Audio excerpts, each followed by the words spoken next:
Je suis médecin au CHU.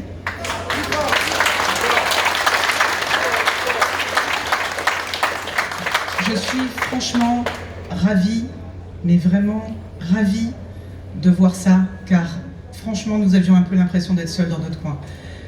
On a parlé de l'agression de M. Cotellon. Il faut savoir que nous avons d'autres personnes qui se sont fait agresser avant.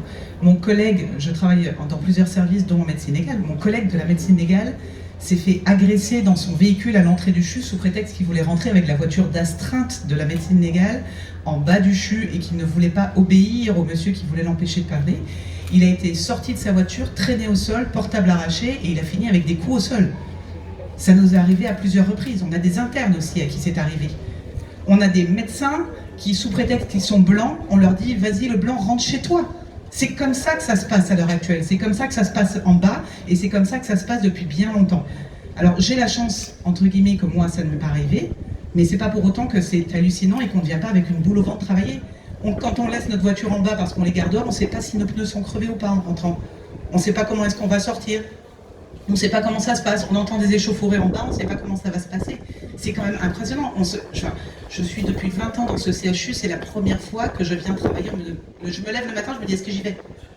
Je me lève le matin, je me dis est-ce que j'y vais? C'est incroyable. Et je tiens à dire que pendant les barrages, il s'est passé des choses. Je me suis fait refouler des barrages. Vous êtes quoi? Médecin au CHU? Allons, retournez, vous passez pas. Je dis mais pourquoi? Parce que vous êtes au CHU, vous passez pas.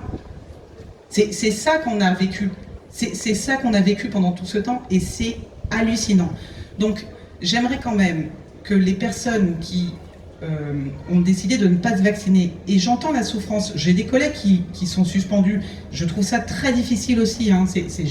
J'ai ce point de vue là aussi, je trouve ça très difficile. Mais si certains estiment qu'on doit avoir le choix, ceux qui ont fait le choix de ne pas se vacciner ont été suspendus, laissez travailler ceux qui ont fait le choix de se vacciner.